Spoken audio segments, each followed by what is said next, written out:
प्रधानमंत्री ने आज देश को दो पैकेज दिया है।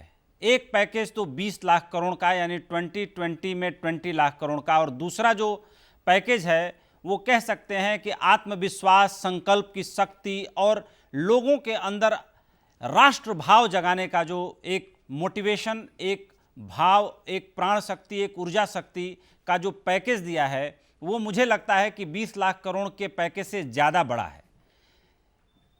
कहा जाता है कि जब आदमी अंदर से जागृत हो तो बड़ी से बड़ी चुनौतियों का सामना कर सकता है। मैं कुछ दुनिया के एग्जाम्पल आज जरूर कहना चाहूँगा जो राष्ट्रभक्ति कैसे राष्ट्र नेता के आह्वान पर उमड़ती है और कैसे अपना असर दिखाती है। जब सेकेंड वर्ल्ड वार हो रहा था तो ब्रिटेन में खाद्यान्न का संकट पैदा हो गया था। सीमा पर लड़ रहे सैनिकों के लिए अंडा नहीं मिल पा रहा था, बच्चों को अंडा नहीं मिल पा रहा था, गर्भवती औरतों को अंडा नहीं मिल पा रहा था।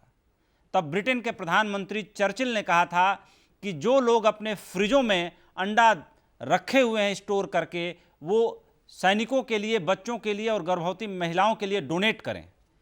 और रातों रात पूरे ब्रिटेन ने अपने फ्रिजों से अंडा निकाल करके सरकारी जो व्यवस्था थी वहाँ अंडा डोनेट किया। बड़ी छोटी सी बात है, लेकिन राष्ट्र भावना को जगाने के प्रति यह एक बड़ा अनूठा सा उदाहरण है।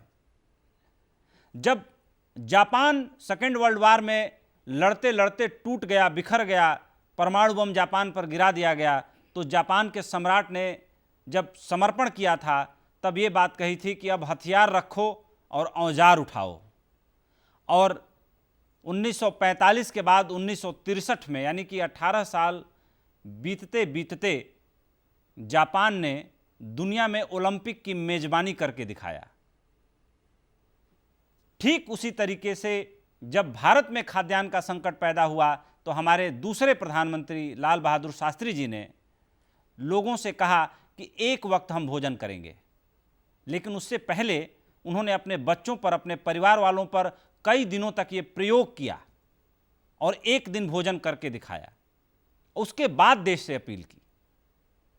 तो जिस तरीके से तमाम ये दुनिया के बड़े बड़े नेताओं ने, हमारे देश के महापुरुषों ने जिस तरीके से लोगों की आत्मशक्ति को, संकल्प शक्ति को, प्राण शक्ति को, उनकी जीवन ऊर्जा को जगा करके बड़े से बड़े संकटों का सामना किया है, बड़ी से बड़ी चुनौतियों का सामना किया है, प्रधानमंत्री नरेंद्र मोदी कुछ उसी अंदाज में हर बार वो लोगों को जागृत करने का, जगाने का काम करते हैं।